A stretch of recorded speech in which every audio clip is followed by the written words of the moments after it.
evening, everybody. It's great to see such a good crowd here at the NU Coliseum for what promises to be a really special night and a conversation that we've been looking forward to for some time. All of our students here have been hearing about this. Our campus community has been hearing about this for a while because we've been gearing up to be able to celebrate the 150th anniversary of this great university. And this is the big week that we're doing it. It's the big week where we're marking the fact that the University of Nebraska was chartered on February the 15th, 1869. So Friday's the big birthday anniversary. We're looking forward to that. And tonight is a big kickoff of that for us in this conversation here with our students. We asked our students back last fall who they would like to have a conversation with if they had the opportunity to do that as a part of this kickoff to our birthday anniversary celebration. And the answer that we got back was if we could get this person here, we would really like to have a conversation and a dialogue and to listen to and to talk with Senator Ben Sasse, one of our 2 U.S. senators who represents the great state of Nebraska in our congressional delegation in Washington. And I'm going to tell you just very briefly a little bit about Ben before we bring him out here on stage tonight. And I've got a couple of questions I'm going to ask him to kick us off, and then we'll have a great panel conversation.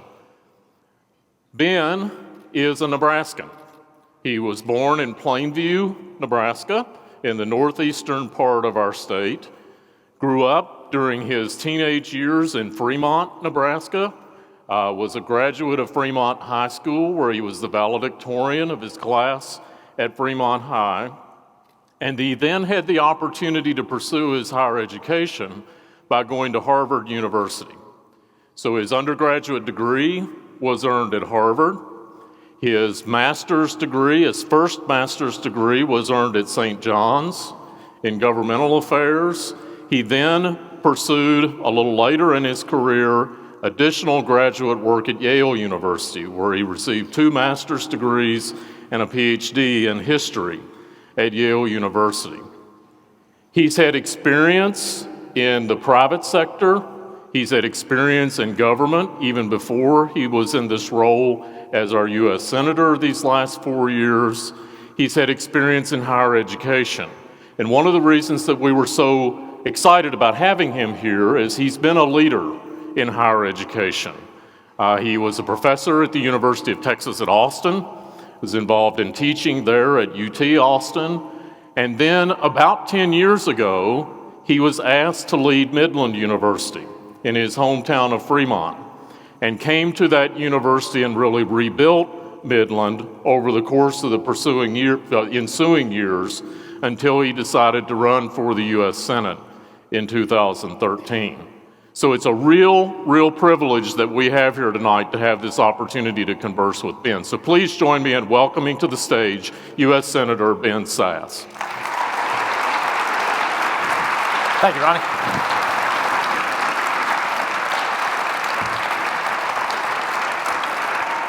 So I'm going to kick it off tonight with one kind of more serious question that has to do with higher ed, and one that we're going to have a little fun with. He doesn't know this yet, but we're going to have a little fun with Ben. I'm nervous. Yeah. So you've been a leader in higher education, and you've thought about higher ed a lot. We're celebrating 15 decades of the impact of the University of Nebraska on this great state, as you know. How do you see the value of higher education today, 150 years after this institution was formed as Nebraska's People's University? Well, maybe a Nebraska-specific comment and then a higher ed, more general comment. The Nebraska-specific comment is, it is pretty great to have an institution that is so tightly branded with a state. If you're a state south of here, there isn't an institution that brings all of Kansas together, right? You've got Kansas and Kansas State, and you got these tribes that cut through the state and divide different communities.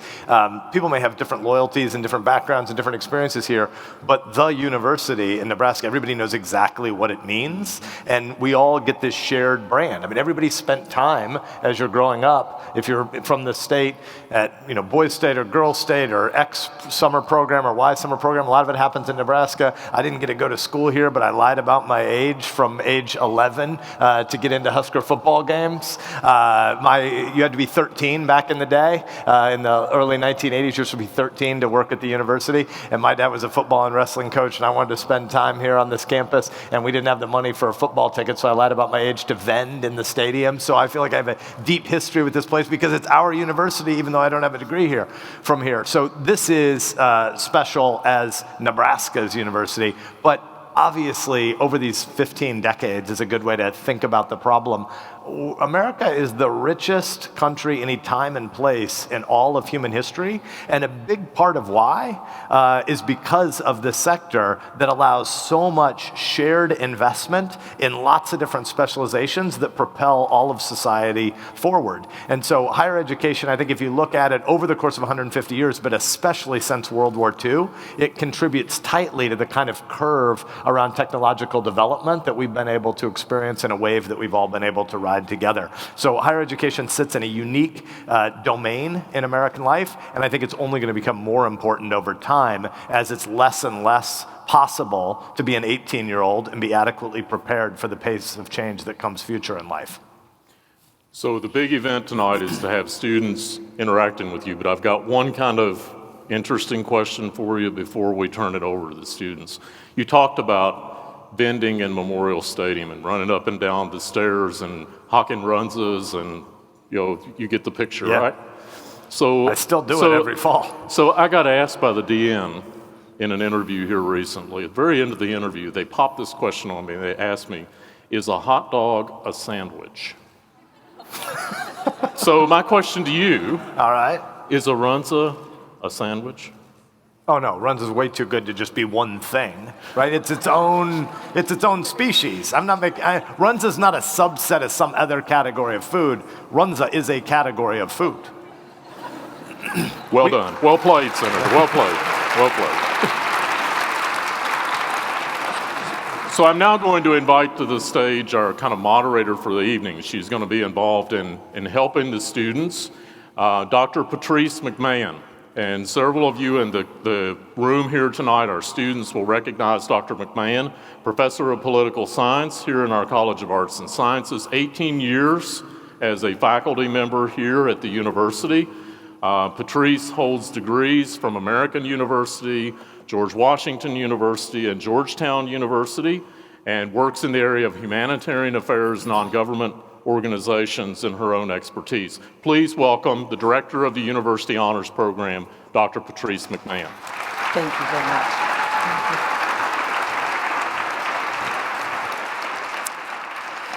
Thank you very much. That's a little loud, isn't it? Can we lower the volume? I want to invite our student panelists come up, and I'll introduce our student panelists. Come on up on stage. After you.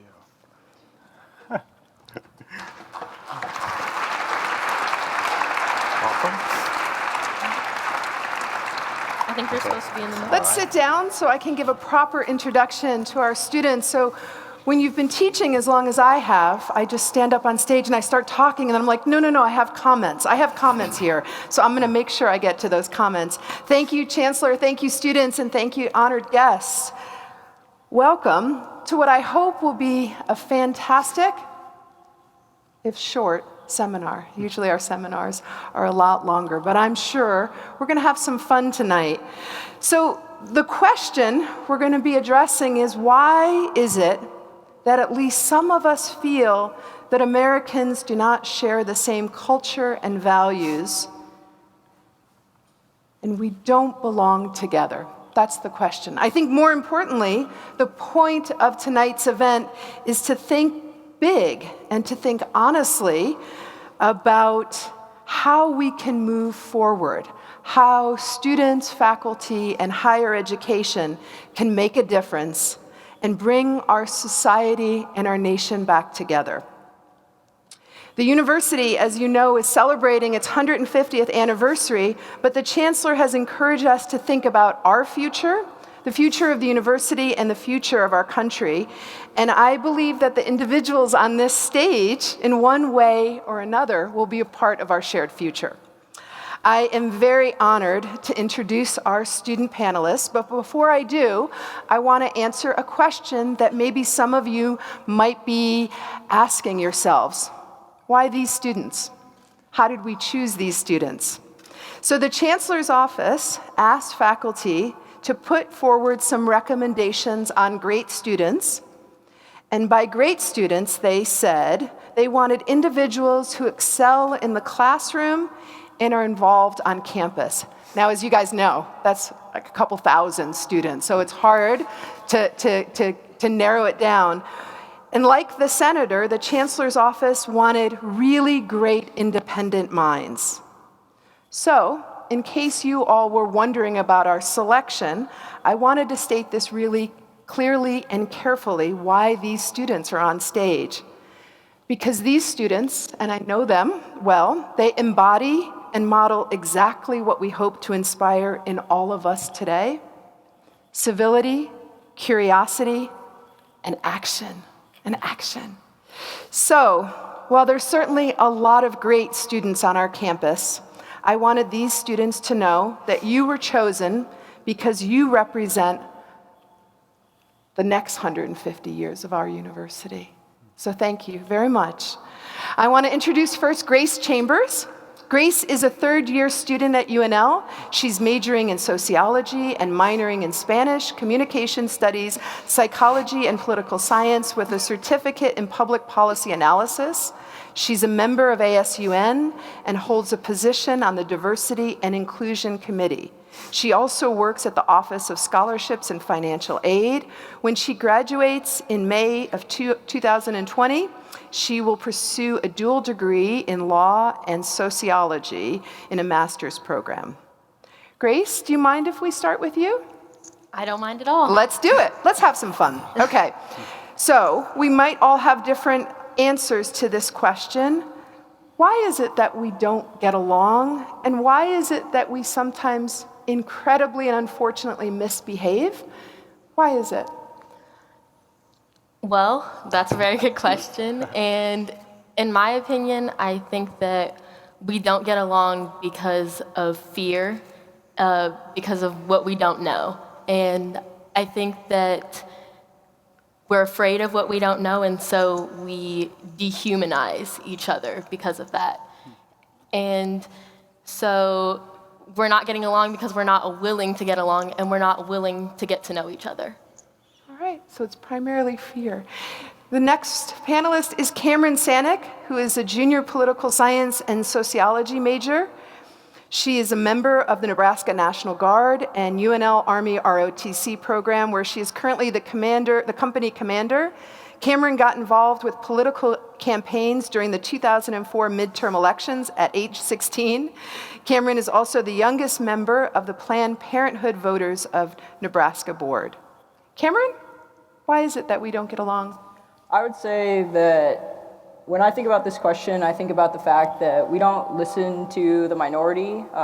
Minorities exist in every situation. There's always a voice of a lesser known group, and that group oftentimes has something to offer that the majority can take and listen to and encompass into what they're trying to do. And so when we forget that people that have that are oppressed, that don't get listened to, that don't have the same opportunities in a daily setting, and they don't get listened to, then we end up not liking those people because of a fear, like Grace said, that we don't know what is out there and how we can learn from those people, no matter what that minority is. And so that distrust in human society that we experience grows and continues to fester without people coming together and having conversations like these. All right. Great, thank you, Cameron. Hunter Trainer is a senior at UNL. He's studying political science with minors in sociology and human rights and humanitarian affairs. He's also the president of ASUN, and I am excited to say that in the fall, Hunter will be attending the University of Nebraska College of Law. So Hunter, why do you think we don't get along? Well, thank you for the kind introduction. I think Cameron and Grace and I can agree. We've kind of been set up to maybe disappoint everyone here, so I'll try not to do that. No, I'm sure you won't. I think that the root of why we are seeing this problem of disagreement, of, as you characterized it, misbehavior, and what some label as hatred, is that we're sold a narrative by the media and by folks who want us to disagree and profit off of disagreement, that there are things that divide us that we have been told supersede all the things that bring us together, these kind of shared pluralistic ideals of what it means to live and work and think in the same community. And this is something that Senator Sasse has written extensively about, and hope that it doesn't sound like I'm paraphrasing your remarks, but I do think that oftentimes it's easier and more cathartic to find out, oh, well, this person disagrees with me on that, so my knee jerk is to yell at them, when in reality, 98% of the other things you think about and contemplate, you probably agree on, right? You want to get an education, you want to be a better person, you want to better your community, so let's come at things from shared good intentions. Thanks. Senator Sasse, could you help us understand what you think is the reason or some of the reasons that we're not getting along? Yeah, well, thank you. Thanks for including me, and Hunter and Grace, Cameron, pleasure to be able to be up here with you all. You said, Patrice, that this is the mini seminar version, so I won't do the whole wisdom literature riff. We can stay for 3 hours. I'm not sure everybody wants to. If we had time, I know no one wants to hear me talk that long, but if we had the time, I think we could also have philosophical and theological underpinnings to the debate. We could talk about ancient categories of sin and how the Tower of Babel works to alienate, that the narcissist deep in our soul tends to look at everybody else and assume if there's distance, and in a way this is paraphrasing maybe some of what Grace hinted at, if there's distance between you and me, I must be right and you must be wrong. So when we first begin learning a situation, we often start by assuming that the other must be bad. But I think we also mean, in the framing of your question, something that's a little bit more proximate, like what feels worse now than 10 or 15 or 20 years ago? Because a lot does feel worse right now. I think one of the things that's happening, and a few of us got to talk about this earlier this afternoon, is I think we're living through a digital revolution, which is genuinely revolutionary, and we don't have a lot of categories by which to process that. And so when I say a digital revolution, I mean our entire economy is being upended by the idea that you can routinize and automate tasks that humans used to do as a job, which lasted for all of life. The digital revolution has huge upsides and huge downsides. One of the upsides is we all are among the richest people any time and place in all of human history. We have access to more high quality, low cost stuff, goods and services, than anybody has ever known anywhere. But it turns out that just having more consumption opportunities doesn't fulfill you. And so one of the things that's happening in our time and place is that community is being undermined by the speed with which our economy is making us placeless. We can go anywhere by this supercomputer in our pocket, right? This thing is more powerful than supercomputers that helped the US win the Cold War in the early 1960s, and the computers at MIT that did that were almost the size as this interior space at the Coliseum, and this thing whispers to you, you can be rootless. You can go anywhere, anytime, any place. You can let your consciousness and your identity drift from the place where you live. Well, it turns out rootedness is what actually drives happiness. We know there's lots of literature on this that shows us that when people have family, when they have deep friendships, when they have a sense of vocation or calling or long-term work, they feel like they matter, and there's meaning to those roots. And I think what's happening now is we're hollowing out traditional tribes of place, and we're trying to replace them with tribes of ideology that are probably not going to satisfy people. Republicans and Democrats, they're crappy tribes, right? You may identify with Republicans or you may identify with Democrats for the purposes of some policy fight, but these aren't people who love you and are going to comfort you in your old age. They're just political parties. And I think right now, I'll stop here, I think political tribalism is rushing to fill a vacuum that's created by the speed with which technology is undermining traditional tribes of rootedness. Yeah, those are all very different answers. I'm surprised that none of you said anything about inequality. Right? I don't disagree in terms of living in such a wealthy time, but we also live in a time where there's great disparities. So that was not, you don't think that's at all related to some of these issues? Is inequality or poverty growing certainly in America and a lot of countries? I think it's a problem that is, to touch on what you're talking about with the digital revolution, I guess I don't have an answer as to whether or not the digital revolution will solve that or whether it will exacerbate it. But I do think it's a factor that is going to compound with a multitude of other things that we're talking about. It may not be the root of anything, and I think for such a generational problem like this, or trying to reduce it to one answer, and I think that's probably why we got all different answers, and if we brought up members from the audience, they'd give a different answer. Why don't we get along? Well, I don't know, it depends on who you ask, right? Maybe that's why we're having such a tough time getting to the bottom of it, but what do you all think about the inequality aspect? I think that we see inequality in our daily lives, and that minority voice is often what is considered that poverty or the inequality or the things that we see walking across this campus that we might not know, and the things that people don't necessarily want to hit head on in their daily lives and try to take those things on in their activism and their advocacy for what they believe in, because it can be easily forgotten. But when we see those things right in front of us and we don't take the chance to stop and recognize our privilege in those situations, then we see this inequality continue to build and continue for generations, because it's not new what we're seeing, but the ways that we're dealing with it aren't getting any better. Well, can we switch gears and focus more on the positive? What can we do? What can the university do to make a difference and bring our nation back together? Do you want to start, Hunter? Sure. So one thing that I'm very passionate about personally as a political science major have been my political theory courses, and two stick out in particular. One focused on ancient political theory, and the other focused on political theory and modernity, and wrestling with questions that get to the root of what makes us human, thinking critically and honestly about our own mortality. And through those classes, you really get to the bottom of, why do I think the way I think? And if I think the same way about these big, broad problems as someone who I know identifies with me completely the opposite in a partisan sense, where is that disconnect happening? And those have been the most formative types of courses that I've taken in my educational experience.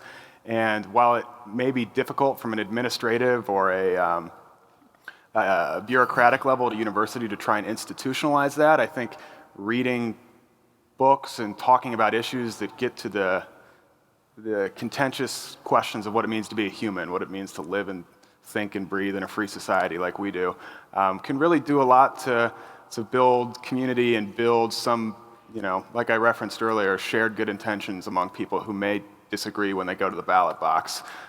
So I don't know how we write that in so all of you are reading Plato's Republic tomorrow, but that would be a good place to start. The idea of teaching more political science classes works. I think that's a really good idea. I didn't tell him to say that. Go ahead, Cameron. And we can go on this about more political science. That works for me. I love my political science courses, but I'll take this from my sociology perspective, because I absolutely love that other side of my education, and I think that those conversations that are had in the classroom translate to everything that I do outside of the classroom as well, in the ways that I relate to people on campus or don't relate to people on campus, and those skills. So I would suggest that if you leave this university and you need an ACE 9 credit, that you take Sociology 101.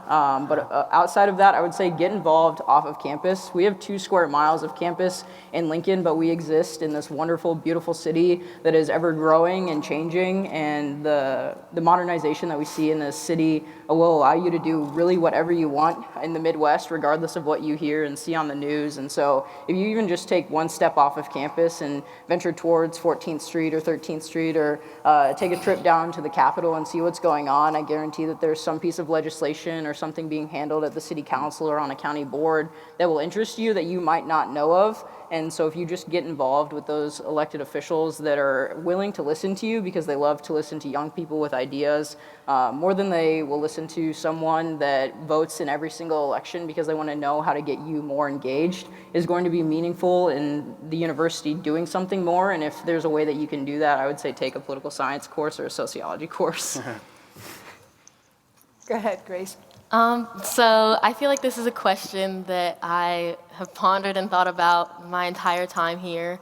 I think that the university makes great efforts already to try to make sure that we're all getting along and to try to make sure that there's a place for everybody here, at least that everybody feels like there's a place for everybody here.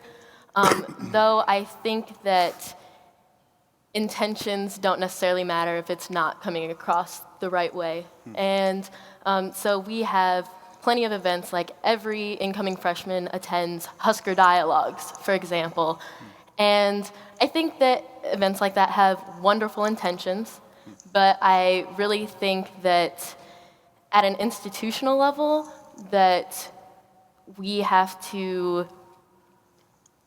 practice what we preach, and we have to actually be the place that we say that we are as a university. And personally, in my experience here, I've just, I don't know, I feel that I've seen the way that these events have gone, and I know the intentions that are there, and that they're supposed to unite us, and we're supposed to talk about our differences and our diverse experiences and things like that. And there's a lot of students that come to this university who don't necessarily have those experiences. And I think that we need to be a place that fosters those. And we need to figure out how to help people have those and to be able to agree with each other and to be able to disagree with each other respectfully. And the way to do that and to integrate that, in my opinion, is, I think, like I said, institutionally through like requiring all students to take a diversity and inclusion course. In my opinion, I know that probably sounds extreme, I feel like, but I think that we need to have all students taking a diversity and inclusion course. I think that it should have required volunteer hours so that students can be put into different environments than they've ever come from, or that they've ever seen, or that they've ever experienced in their lives, because we're scared to be uncomfortable, and we're not going to be uncomfortable willingly. So that's how I think that we start. Pushing to people a little bit so they feel uncomfortable. That's Senator Sasse, what do you think higher education, what universities can do? Yeah, so let me, I'll answer that, but on the way there, I'll try to counterbalance a little bit of the political science shouting out that the three of you did with a historian's perspective. So I'm a business turnaround guy by work history, but I'm a historian by training. And I think we live in a moment that is actually quite similar, radically disruptive moment, but is quite similar to the late 19th and early 20th century when America was rapidly urbanizing. So people were leaving the farm and going to the city, and as they did, there was lots of anonymity, there was lots of isolation, there was lots of alienation, there was lots of loneliness. Prohibition in the 19-teens and 20s is akin in some ways, the sort of rampant wave of alcoholism we had in America in the 19-teens and 20s is akin to what's happening with opioids right now. So we have had for the last 3 years in the US declining life expectancy. In the history of data, we've never had anything like this. Probably during the Civil War, we had 3 straight years of declining life expectancy, but we've just now, having the data on it, 2018 just came in as the 3rd year in a row, 2016, 2017, 2018, where we have declining life expectancy in the US. This is new in American history, and this is different than other first world nations. What's happening? The causes of death are overwhelmingly deaths of despair.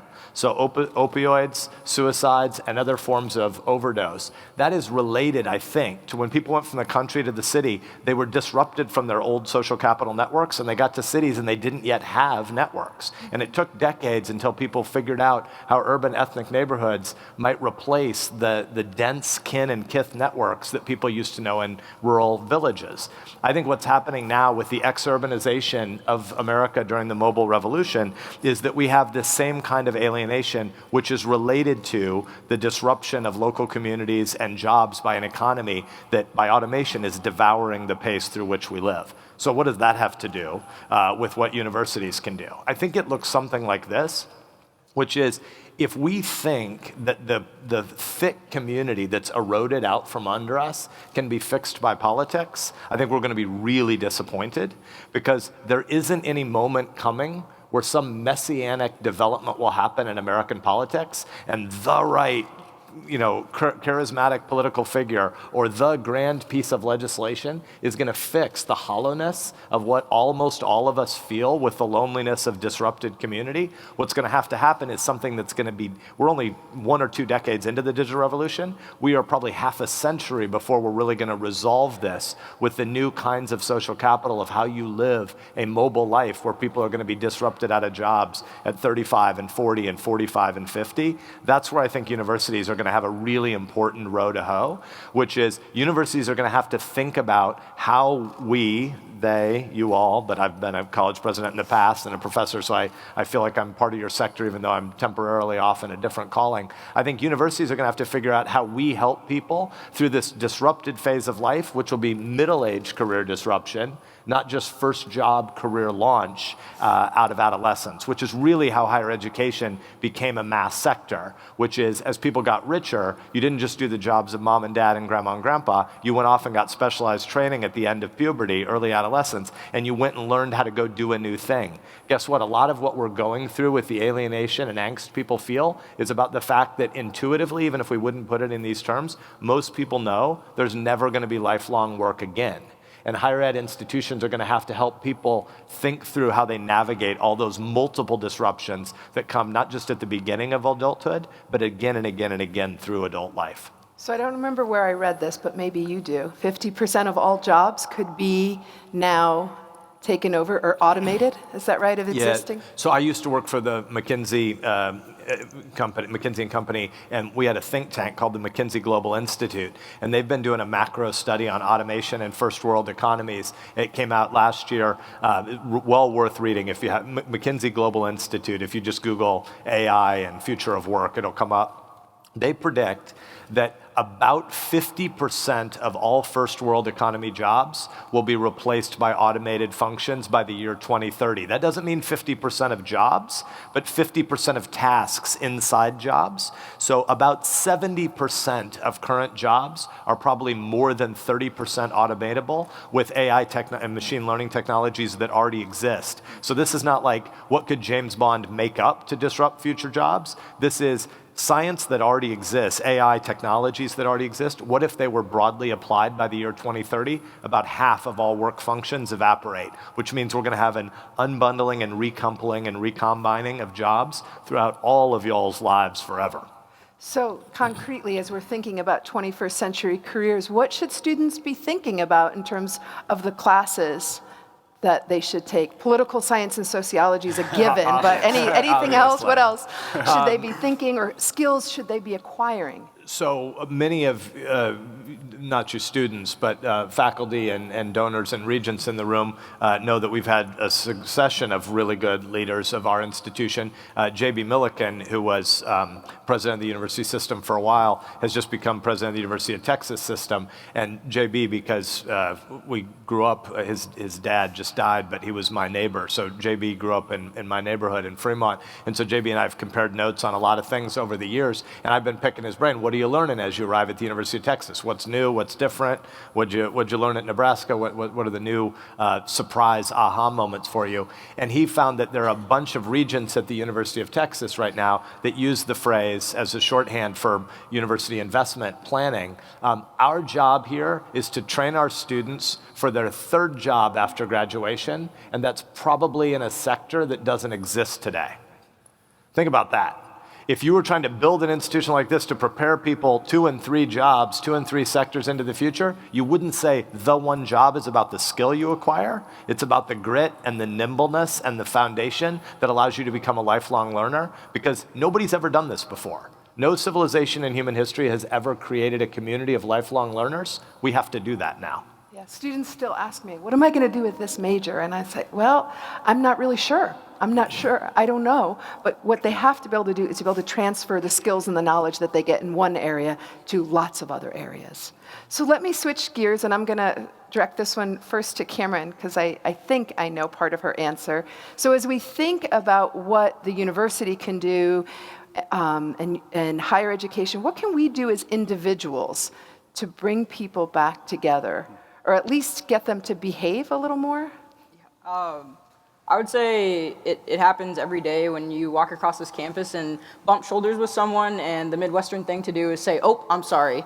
And we all know it, and we don't take 5 seconds to even recognize that that person could sit next to us in a classroom later this week or a couple years down the line, or that we could be working with that person, because the Midwest and the university and the United States as a whole is a small place when you get to thinking about it, and you think about the degrees of separation between everyone that exists in the world, and the fact that you truly do know everyone and that you can meet people and do new things. And so having a conversation with those people that you say, "Oh, I'm sorry" to, can lead you a long way, because you never know what that person's going to do later on down the line, or why you might need to know them, or how you could possibly assist them when you go off and do great things. Because we come to the university with the hope of doing something great with our lives, and the way that we continue to do great things and inspire people and leave this place so the next generation can take it and do great things, so later when they're celebrating the 300th anniversary of the university or beyond that someone can remember that you were here or that their grandparent went here. And so having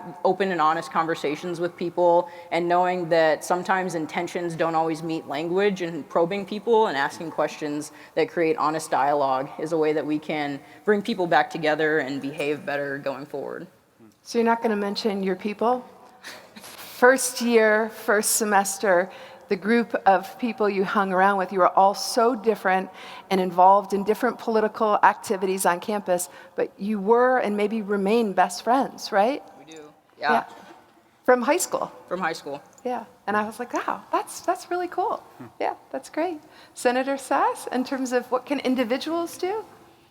Cultivating empathy is hard, right? It's actually work. I think Grace said earlier, to push people a little bit beyond their comfort zone.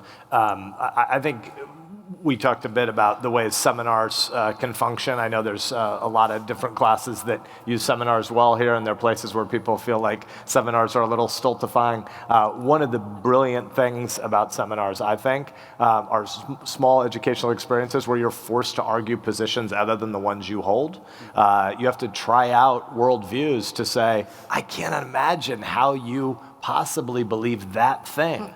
Well, actually, then try harder and try to put on some of the assumptions that might lead to the outcome where you would hold that view. It's easy to talk with certainty. I know everything, and someone knows this, and you're certain that everyone who doesn't agree with me on this must be wrong. Well, actually, then you probably haven't thought about the problem hard enough if you haven't gotten to a place where at least some of it's gray, and you could try on the idea why somebody ended up at a different outcome than you do, probably because they had a whole bunch of different stopping points along the way in that logic tree. Grace? What can individuals do? I know you're already doing a lot of it.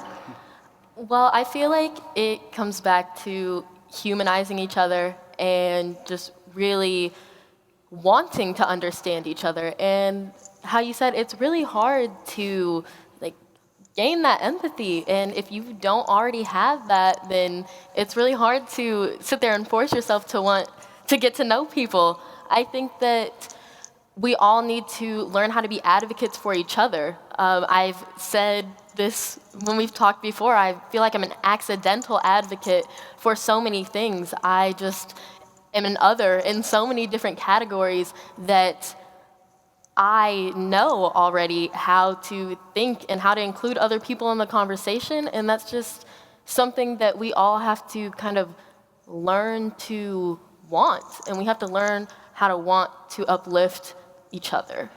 Great, and I just learned about this concept of invisible identity categories, right? Because we don't always know. We can see some things, but other things we can't. Exactly. Great. Hunter? It's kind of a spoiler alert for a shameless plug here. It's a program that student government has been working on that is reflective of a grander principle, hopefully I'll conclude with. So we've been working on this project called Converge Nebraska this year, and it's a very simple, bare bones political ideology quiz that you just take through Google form. Nothing flashy, no bells and whistles to it. Just fill out on a Likert scale, 1 to 5, what's your reaction to this political question?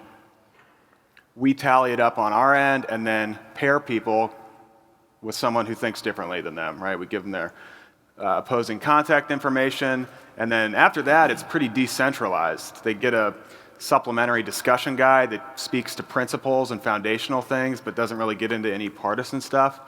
and we let them go off and find a time to sit and talk and try to hash out their differences. And I think that's reflective of something that I try to do personally. I'm sure a lot of folks in the audience, by virtue of being at this event, probably do it as well. But that's seek out information you disagree with on purpose. I feel like I'm playing with fire because the mechanism in which I do this is Twitter, which is a tool that is likely kind of starting the fire that we're here to discuss and solve. But I follow like 500 pundits, political commentators, think tanks, publications from far left to far right, and I'm trying to beat the algorithm that tells me that I should read this because they know I'll favorite it, but I don't know if I'm winning. We'll see, right? But if you watch an hour of Rachel Maddow on MSNBC, or you really like CNN to consume your news, match that with an hour of Tucker Carlson and Sean Hannity, right? Like, be very purposeful in seeking out information that inherently is going to make you mad and bother you, because even if you walk away disagreeing with it and thinking, wow, this guy's a real yahoo, right? He said a bunch of stuff I know not to be true.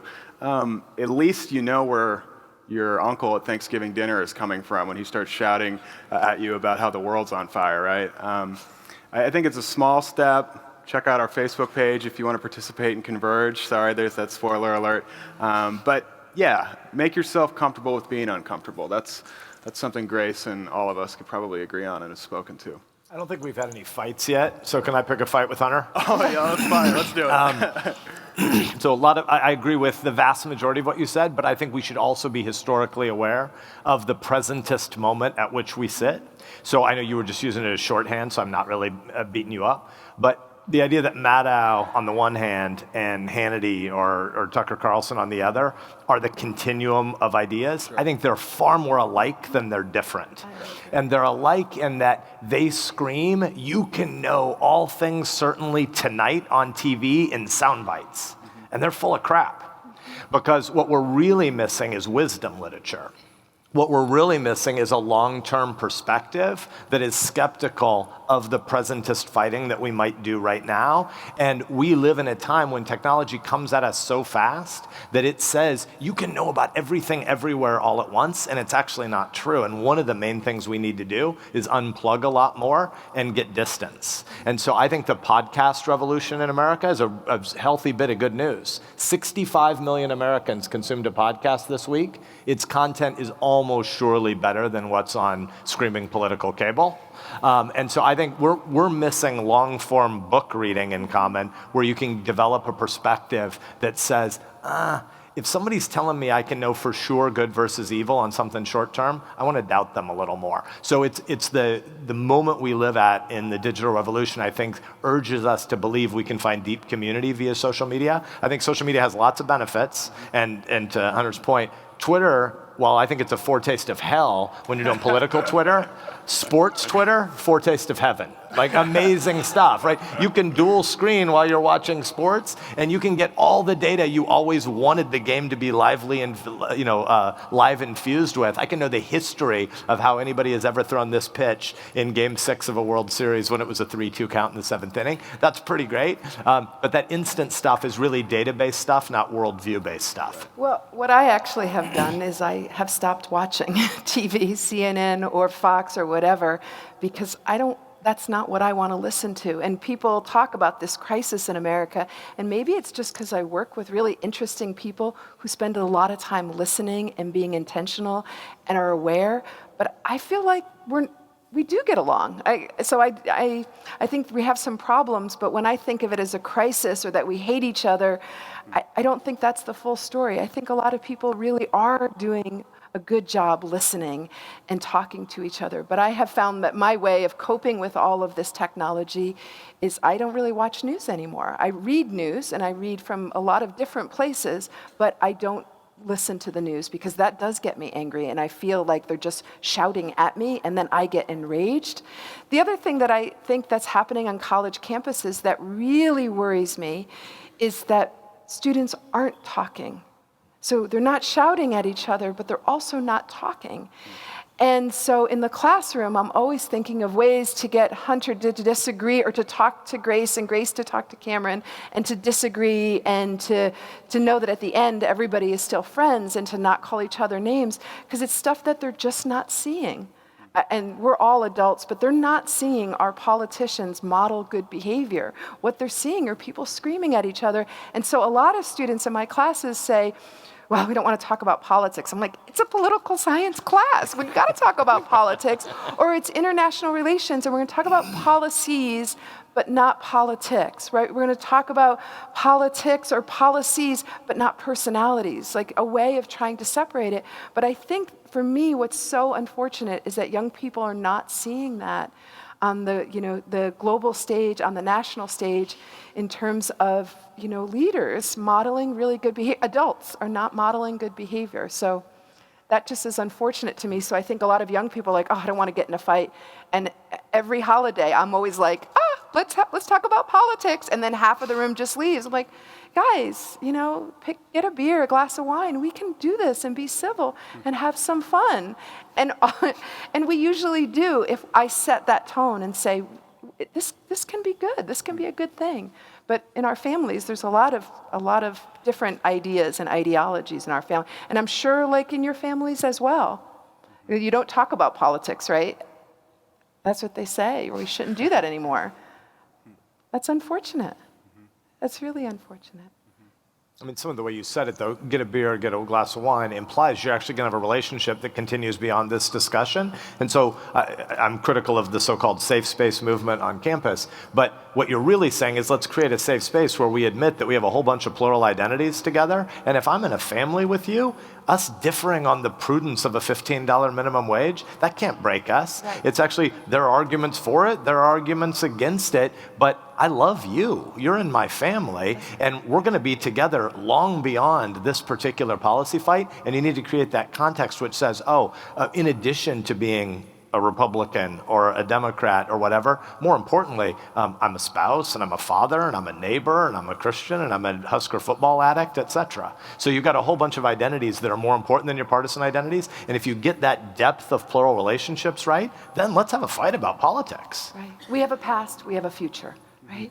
Can we talk a little bit about technology? Because a lot of times we see technology as being part of, if not the problem itself, right? We talk about whether it's news or Twitter or Facebook. So can you guys think of a way in which we can use technology to help promote more unity and more community and more conversations? Is there a way we can figure this out?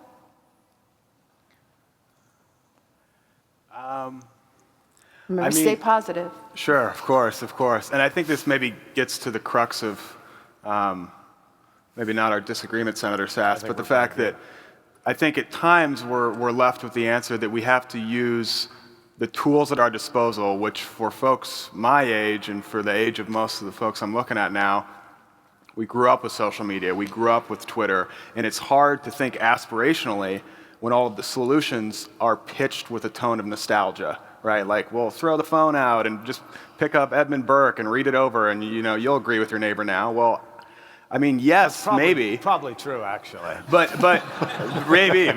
But I am left struggling with that question because it's hard to yell at people about the problems of the only things they've ever known. And it's even more of a bummer recognizing the reality that the only things we've ever known are profitable and they're lucrative. And I don't know necessarily how to throw off the shackles and say, Mark Zuckerberg, you don't have me anymore, right? Like, I'm not going to get on Facebook ever again. Because I'm going to. Like, I'm going to get on Facebook tonight. And it's true, I talk about this with my friends. Like, I know I'm in deep, right? But how do I get out? And that's, how do we get out, right? Because the solutions are pitched nostalgically. But when we don't have a context to even reflect on for that nostalgia to have any effect, what do we do?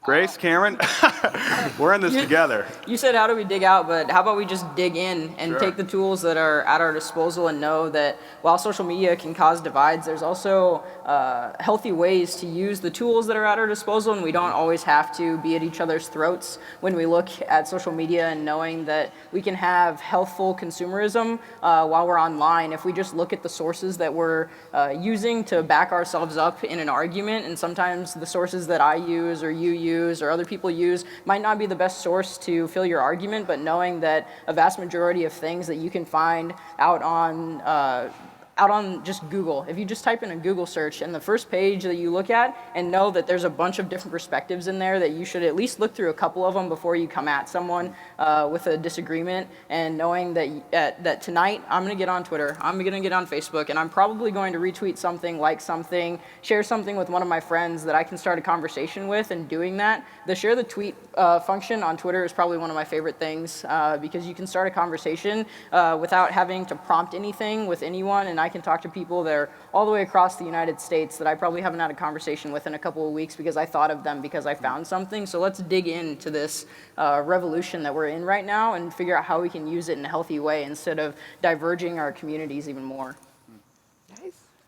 So for me, I feel like everything that I say keeps rooting back to, we need to humanize the issue. We need to humanize the issue. And I feel like technology, in my opinion, is just such a hindrance to that. And that when you hide behind a screen, you can be, so cruel to other people because they're not people to you. You're a keyboard warrior at that point, and you can say whatever's on your mind and it's not real. So I think that, not to be the one to say that, but, putting it down, actually talking to each other, but a way that it can help, I guess, is being an educational tool, getting to see the points of views that you wouldn't usually seek out, getting to talk to the people that you wouldn't normally have the access to, because, that technology, you can talk to people around the world, and you can get perspectives from people around the world, and that's just not how we're using it, though. So I think rethinking the way that we are using the technology. Can I underscore that word tool that you used a couple times? Because I think one of the challenges of our moment is that these are really, really powerful tools, but a tool is a means, right? So I think we need a distinction in our head between means and ends, and we need a distinction between production and consumption. And so a tool is a means, well, then we better be able to answer the question, to what end? Why am I using this tool? What does it get me? I think that the digital tools we have are unbelievable aids to productivity and to production, but they're also unbelievable aids to consumption. And one fundamental question we should ask is what's missing in my life that I don't have enough to consume? Probably not. And so a lot of what's wrong, I think, is that we're allowing habits to form that allow us to just passively assume that the feedback loops on digital consumption are really good for us. There was a time in the 1970s, 1980s, 1990s where some of the smartest psychologists in America worked at keeping you in the casino longer. How'd you take the clock out of the casino? What temperature should the casino be? So when you get addicted to giving somebody else your money, the smartest people in America went to work for those people to figure out how to keep you consuming that thing. There was a time when some of the smartest scientific researchers in America worked for tobacco companies saying, how do we double down on this addiction? We should recognize that one of the things that's happening in our time and place is some really, really smart people are making lots of money trying to figure out how to go to Silicon Valley and work at making your and my addictions deeper to digital consumption. And I'm not really sure that what's missing in my life is I don't have enough consumption opportunities. Now, that is not a Luddite anti-technology argument, because I think these tools are unbelievably useful for productive things, but I think we should ask rigorous questions about means versus ends. And one last point, maybe throw out one more distinction between substitute and supplement, if you will. I think that a lot of the social media that we consume in our household now, we've been thinking intentionally about this. I have 3 kids, 2 of them are teenagers. And so my wife and I have been thinking a lot about technology the last 4 or 5 years. One of the things that's become clear to us is that WhatsApp, used around relationships that we already have, is really beneficial augmenting of those relationships. Some of my college buddies are some of my closest friends still today. I'm 46, so these are friendships from age 18 to 22, and I still have them despite the fact that we've had lots and lots of moves and economic and geographic disruptions in our lives. If one of my buddies had a problem at work or with substance abuse or addiction or in their marriage, we're pretty close to hopping right back into being able to be useful to them, even if they're people that we only see once or twice a year, not once or twice a week like neighbors used to get. And that's because we're using our social media to augment actual relationships. It's supplemental.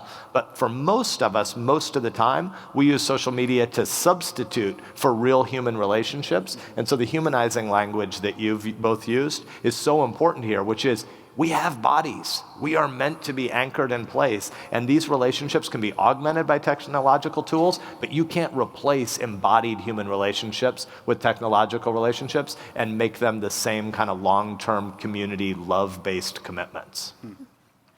Yeah, I'm so appreciative of WhatsApp these days because I have one daughter in Argentina, another daughter in China, and it's just nice to see their face. I try not to do it every day, but it's nice to see them.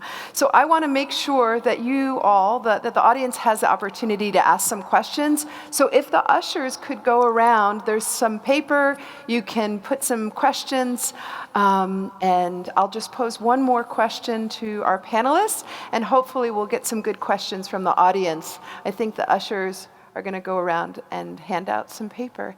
So we've talked about the why, we've talked about what the university can do, what we can do as individuals. Is there something that you haven't yet said that you think you want everyone to know? And maybe it's, I'm not going to mention the book's name, but maybe there's like here's 2 things that we should do tonight or after we leave this to try to turn things around a little bit. I am the eternal optimist. I'm a realist, as you guys know, but I'm an optimist, and I feel like it gets better all the time, and we are so lucky to be where we are.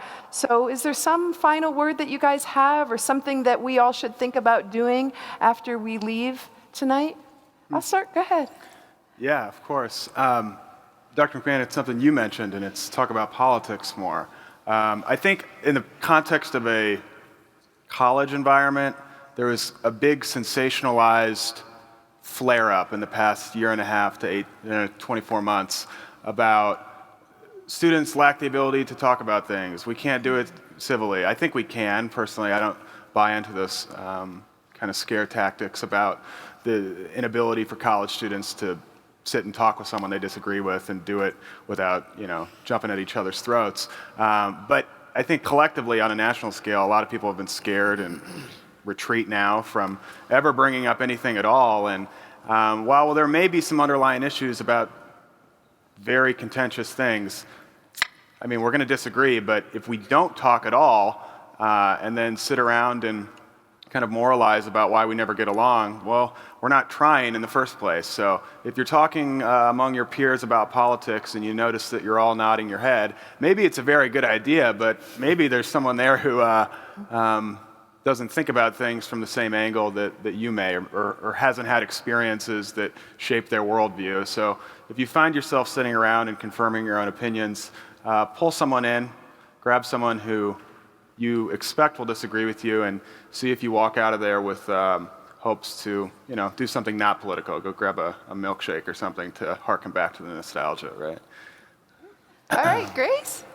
Okay, so this is something, I guess, really important that I wanted to talk about and I kind of forgot to. As far as institutionally, something that I think has been a real issue in my opinion and in my experience here, unfortunately, is the recruitment methods at the university. I just feel like bringing students in with a method of transparency is very important in order to have an environment in which we all get along, because this university is a wonderful place with the best intentions. I know that nobody here has nobody who who makes these events and creates these events has the intention to sit here and create these divisive strategies. But we sit here and we say that we are this inclusive and this diverse university and this diverse institution, when I feel like that is what we are striving to be, and that is what we are trying to become.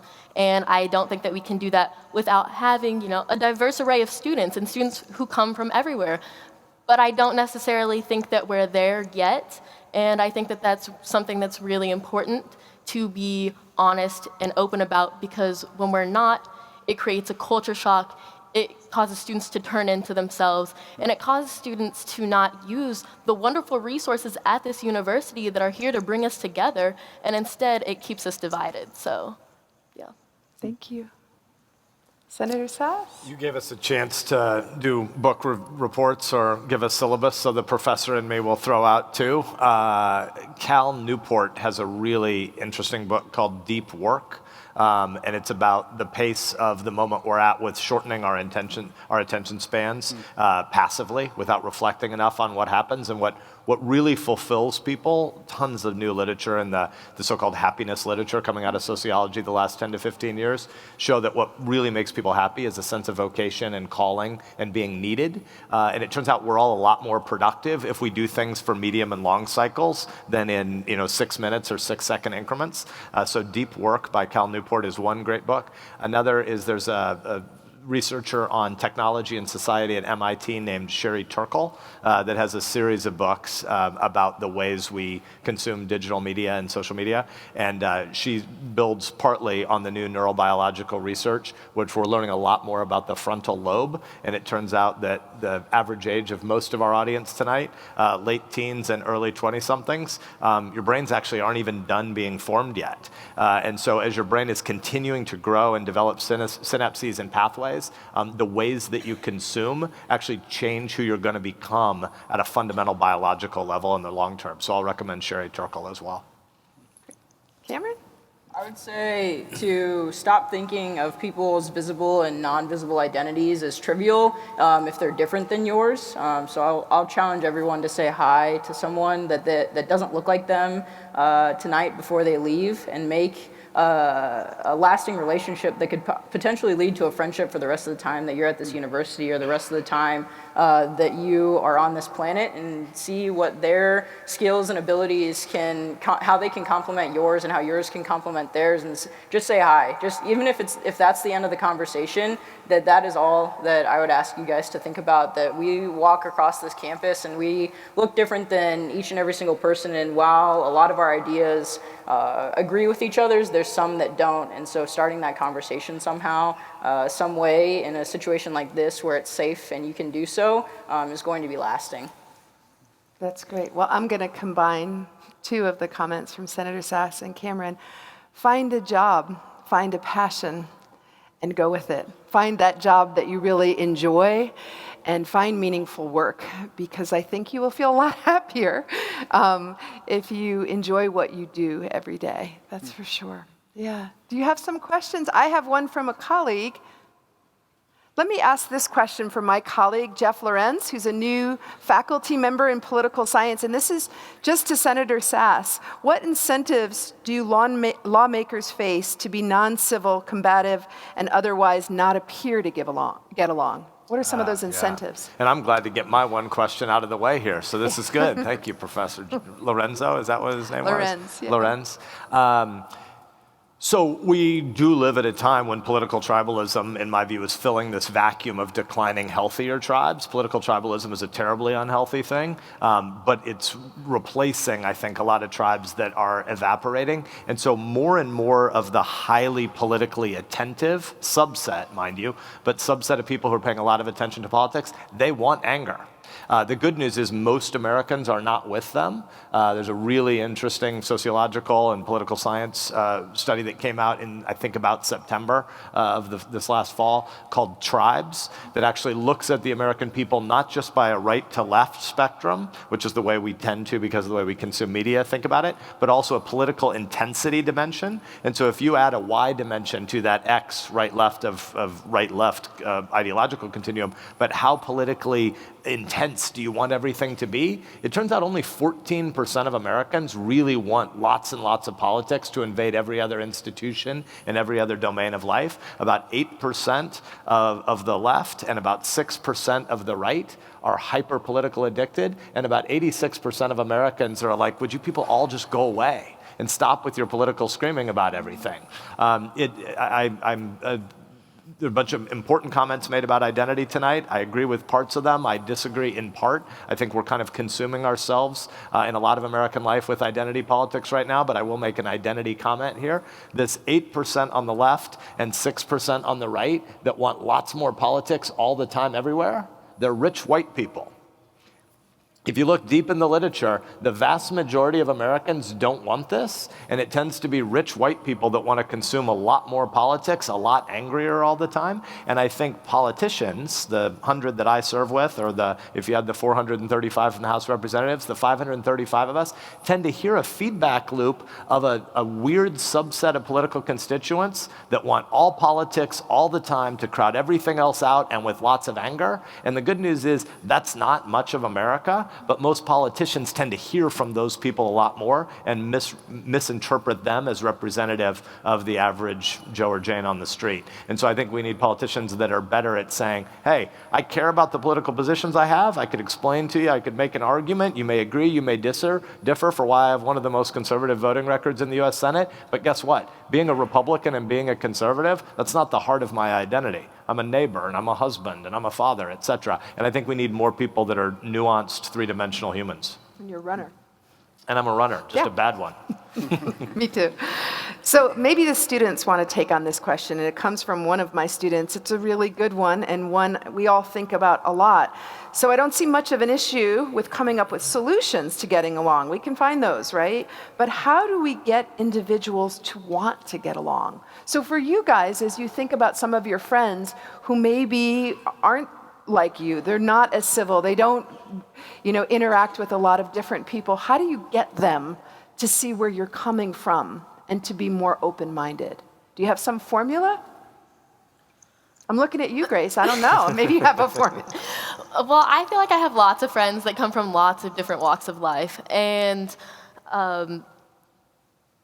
it is difficult to make people want that, and that's why I feel like my big focus is institutionally. Like, it's something that I unfortunately believe that we have to open people's eyes to wanting and to realizing that it's okay, and it goes back to humanizing it, because when you are so far away from each other, you don't want to see each other, you don't want to know who that person is, like, I'm different than you, why would I want to know you? So, like, forcing people to hear each other's stories is how that begins, and learning, that when you meet somebody that's different from you, but you get along with them, that they're not an exception, that, that is something that you can encounter everywhere. Hunter, Cameron, do you guys? I would say that when we look at how we get people to want to agree, there's got to be something that brings people to a table. So when I think about hosting meetings, the rule of thumb is that if you need more than one pizza, then you're probably not going to get to the root cause of why you're having this meeting. So buy a pizza, sit down, have a conversation with a group of people, and then when it comes appropriate, expand that group to a larger setting, just like we're here tonight talking about discourse and how we can get along, and bring in people that are different from you, and maybe substitute out people. Maybe you're the leader of this group that buys the pizza and has other people over, but have true conversations about why you think you're disagreeing with someone, and challenge them, but be respectful in the ways that you challenge those views that are different from yours. I'll answer this from the lens of student government, because that's what I do and know. So we do a lot and put a lot of effort into just working on issues that affect students, and not letting nationalized political issues creep into what we do, because it polarizes people unnecessarily and really disenfranchises folks from the process who may just care about their university and want to better the student experience at Nebraska, but don't want it filtered through a lens of I'm an R or I'm a D. So we do that a lot within student government, and I think it leads to better work from our organization, but extrapolating that same concept to a bigger picture, right? If you're working alongside folks towards some common mission, and it's unnecessary to bring in things that you disagree with that are consistently forced down our throat, then build a very nice barrier between national political issues that may leak into what you're working on now, and don't capitulate on it. Because there's a lot of folks in student government who, if we were to sit down and have a discussion over coffee about what's going on in Washington, D.C. right now, by the end, we'd probably be fuming mad, obviously still friends, enjoying a cup of coffee together, but we would see eye to eye on nothing. And we likely wouldn't want to work together afterwards. But when we focus on some common theme or some common goal, and this is a very broad theme that you can basically pick up from student government and apply it everywhere, build some sense of common purpose among folks, and don't let the things that divide us seep in when it doesn't need to be there. And at the end of the day, I think you'll be able to disagree with people more respectfully if you at least know you have a common purpose, or you're working towards some shared vision, or can aspire together for something bigger than both of you. So that's from student government perspective. Take it and apply it to whatever you want, however you wish. So I'm going to ask Senator Sasse, maybe, I don't think it's that difficult, but it's certainly not an easy question. You stated earlier that you were not an advocate for safe spaces. Could you expand on that statement? Sure, well, let's distinguish a little bit about how we might use the term safe space. I sure as heck hope all of you come from a family that's a safe space. I hope you have a bunch of friends where when you're together, it's a safe space because you know, as you said earlier, Patrice, that there's going to be a history and a future with this group of people. But the way safe space has been used on a lot of campuses is to imply that you shouldn't have to encounter ideas that are really challenging to you and might make you a little bit uncomfortable. Well, I might gently counter-argue as a former college president, if you're not encountering ideas you didn't already know before you came here, I don't know why you're wasting your time or mom and dad are writing a check. Right? I don't know why you're taking out student loans if you're not encountering things that are really new. And by really new, I mean big enough that they make you a little bit uncomfortable. And so we could go lots of disciplines, but I remember when I was an undergrad, so I was in college from 90 to 94, there was a big debate in cosmology at that point about steady state versus Big Bang theories. One of the really glorious things about tenure, and I'm skeptical, I'm a former history professor, so I'll acknowledge that I'm a skeptic of some of the ways that we use tenure right now because I think our big universities haven't given enough thought to the often divergent paths of really great research and really great teaching. There's lots of overlap between them, but they're partly different things, and I think that tenure is sometimes used in problematic ways, but in research, there is an inarguable point in the benefit of keeping extra schools of thought to debate things for years and years. And so in the early to mid 1990s, there was this belief in astrophysics that there was no plausible argument for Big Bang theories. Everybody was a steady state theorist, except some guys and gals, probably then mostly all guys, from 30 or 40 years ago when they got tenure and there was a different theory, and all of a sudden the Hubble telescope showed all these images from gazillions of years ago that made it seem like steady state theories might not work. And so it turned out that people who were around who still had Big Bang theories ended up retaking the discipline. That's a really great thing that exists, but those students who were in classes where there were debates about what do we know about light history past, were encountering ideas they didn't already know. That was education. That was a good thing that they were challenged, and I want to make sure we don't have such a fragile, brittle conception of 18 to 22-year-olds that we think we need to protect our students from ideas that they don't already hold to. Really big ideas. I give a scientific example, but if you want to debate theological or philosophical issues, turns out like heaven and hell, kind of scary and disruptive stuff for your soul and your identity and your worldview to wrestle through. Well, the only ideas really worth wrestling through in that space are ideas that are big enough to maybe make you a little bit uncomfortable and to think, you know what, maybe the family I grew up in wasn't right about everything. Maybe I should consider other perspectives and other texts. That requires us doubting the safe space a little bit. Okay. I like this question a lot since I've spent a lot of time in China and have thought about this. Should we regulate technology more if we know that there are so many negative consequences of technology, especially when we think about the American nation? I think this is for the other three. Yeah, this is definitely. Grace, are you ready to start regulating in some ways technology? But I'm sure Senator would be happy to. I think no. No. I think no. No matter what, we're going to find a way to misuse technology, honestly, whether it's regulated or whether it's not. And I think that as Americans, we should have the freedom to have the choice of how we use that technology. Right, because you said a lot about putting technology down, right, and putting it away. And I know from having my own teenage girls, that's hard to do. That's hard to do. Hunter, anything? I think from the perspective of trying to regulate technology, it's like trying to catch smoke. I mean, we're sitting here talking about how it's rapidly changing, right? You know, I just got a new iPhone XR, and they've probably got the XX or whatever's next already working on. Like, the government can attempt to regulate technology at a very profound level, but we've seen committee hearings on technology, and the legislators, I don't know if they understand what they're talking about regulating. And I know the internet is a system of giant tubes, right? Right, yeah. That's And my understanding. It's like going to the bank. You write a tweet, and you up the tube and over to Ben Sasse. So it feels like our joke missed them, Hunter. I have a bunch of 80-something-year-old colleagues who were on a hearing, and they were asking some questions about technology, and it seemed to believe that every message delivered on the internet was taken there by a courier. Exactly. So if we attempt to regulate technology at the federal level, I'm not entirely convinced that by the time we're done reading the 800-page piece of legislation, that the technology that's inside of it has already subverted to move on and corrupt our minds in some extremely different and new and profound way, right? Like I said, it's catching smoke. I don't know if it's futile. I'm also going to go with no.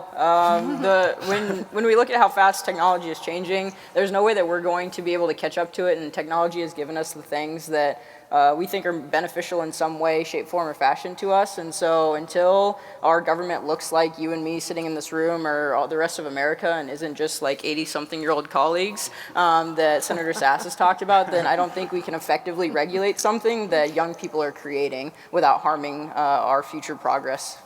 I just want to surprise the organizers of this panel because it looks like I'm on the left end of this debate. I meant mostly no, but what I think I heard was 3 unequivocal no's.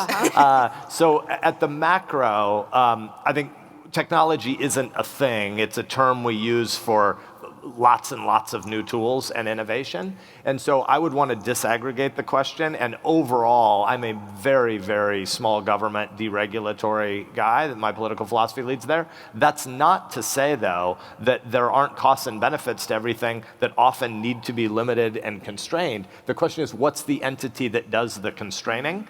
And so at our household, you know, we have a basket that when our kids' friends come over, I often get to meet them at the door and we take everybody's phone. That's not the government doing that, but we've decided, and my kids have decided, and frankly their friends that choose to patronize our house have decided they actually like coming to a place where they're free from their phones for a while, and the phones disappear in a basket, and all of a sudden 6 or 8 kids are all together in one space, and they're all really there. They're not all so cool that they have to keep sneaking away to some other place, partly to fake it and partly because we're addicted. But so we're regulating technology in that way, but it's not a compulsory state, it's a household.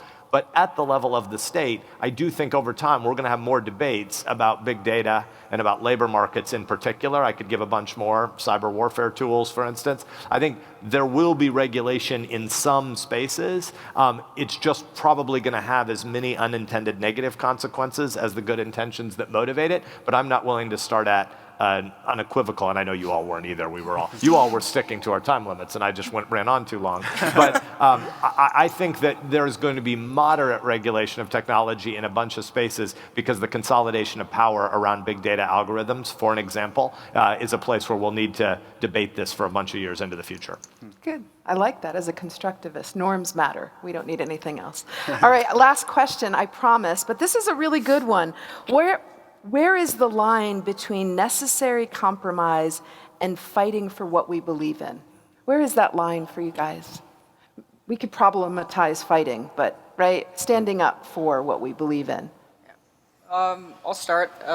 When I want to go back to what I left you guys thinking about, and the fact that people's identities aren't something that we can see as trivial. And so when someone says that they're going to agree to disagree with you on something like your race or your sexuality or your gender identity, that's not something that we can let go, and you shouldn't let that go easily. And so those things are something that I'm going to stand up for and I'm going to fight for. But if someone says, hey, I don't think that we should pay this much in taxes, then I'm not going to to like go up in arms immediately.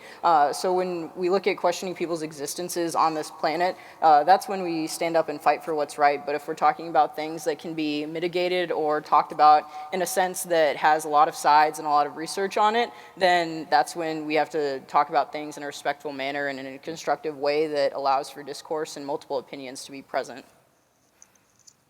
Nice. Senator Sasse, do you want to go? I'll do a 60-second hymn to America. I think one of the bits of genius of our founders was that they were very skeptical of majoritarianism, and they believed that the vast majority of life is stuff that happens voluntarily. Community formation, innovation, entrepreneurship, love. Most of the really interesting things are things you persuade someone to do, that their soul comes and engages and participates in this thing with you. Maybe it's an enterprise, maybe it's buy your app or buy your mousetrap, maybe it's join your Rotary Club and participate in a venture philanthropy project, maybe it's share sexuality in life, maybe it's marriage, right? That's the really important stuff in life. The state can only reach the compulsory spaces, and most of government should be, in my philosophical view, as state and local based as possible, so you can have more pluralism and more diversity. Hunter used the good phrase principled pluralism earlier.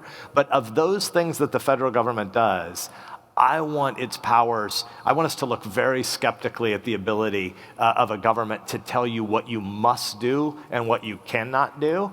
And our founders thought that it was important for almost all Americans to conceive of themselves as a part of lots and lots of different creedal minorities. And you're worried that at some point you may fall out of favor with the fad or the powerful or the majority in the moment. And so we want to, in America's tradition, we've wanted to protect minority rights by making it really hard for a government to vanquish people from the playing field. And I believe that that leads to an argument where we talk a lot about limited government and the limitless rights of people who are created with dignity.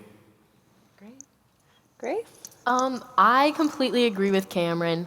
I think that as far as individuals and, agreeing to disagree and being heard as a human being are two, I think that they're almost different things. Like, when it comes to your identity and who you are, that's not something that you can be like, oh yeah, we're good. We don't agree on that, but it's okay. Like, you can't not let yourself be heard when it comes to your rights and when it comes to your humanity.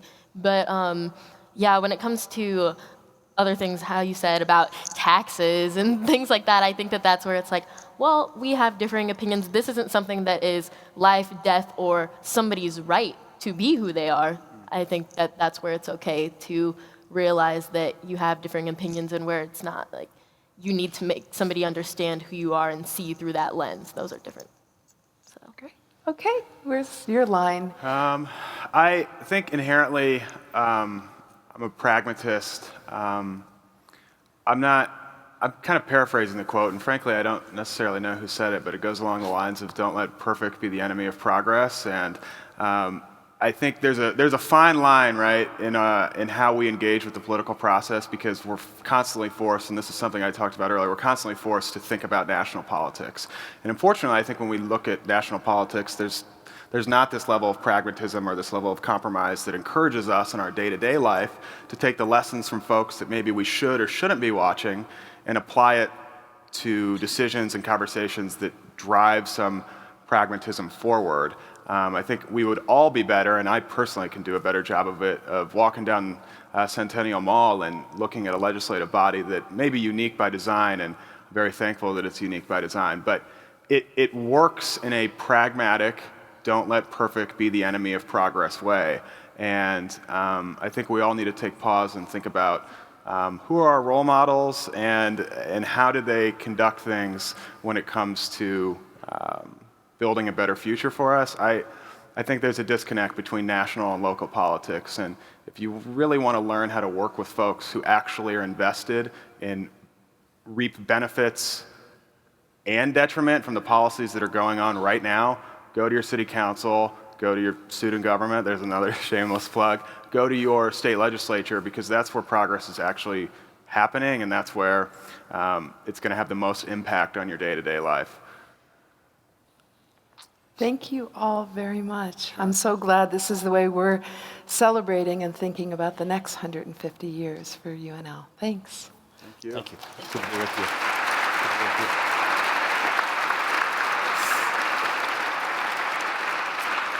So I know that the Chancellor is going to come up and close things off, and we have some gifts for Senator Sasse and his family, I believe. Well, we also have I'm nervous a again. gift for our distinguished moderator here, Dr. thank McMahon. you. Here you are.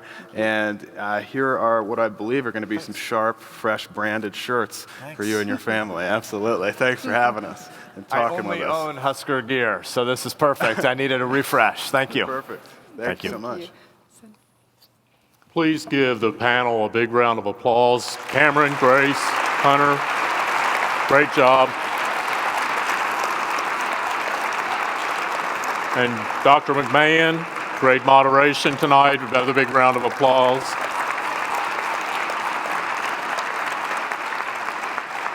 And Senator Sasse may not want me to tell you this, but we'll do it anyway. Senator Sasse is here tonight even though the Senate is in session. He prioritized this as something really important to do and to be able to have this conversation with you. So, Senator, thank you for being here Ronnie and I tonight. agreed that this would be closed press, so nobody knows that I missed a vote, right? We got no reporters. That's right. So please thank Senator Sasse. Nice shoes. Well done.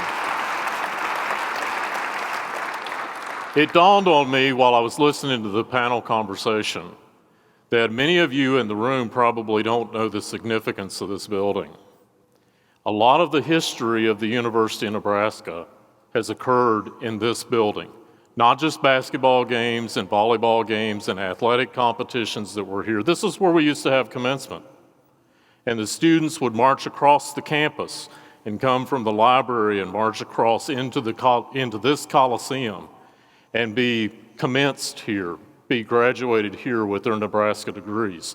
We had a couple of football pre-games here this fall to help welcome Scott Frost in as our new coach here this fall, and alums would tell us about conversations that occurred here in this Coliseum that were on all areas of the spectrum. Bobby Kennedy spoke from right back here in 1968, before he was assassinated. Others who shared different political views from him were here and part of this Coliseum. So it just hit me how much of the history of the institution here and how fitting it was tonight to be having this kind of conversation here. Now, I understand that there is free pizza in the back. Cameron, I think you made reference to bringing a pizza, so you set that up really well. So free pizza in the back. Thank you for being here. Be safe on your way home tonight. Go Big Red and celebrate our 150th anniversary.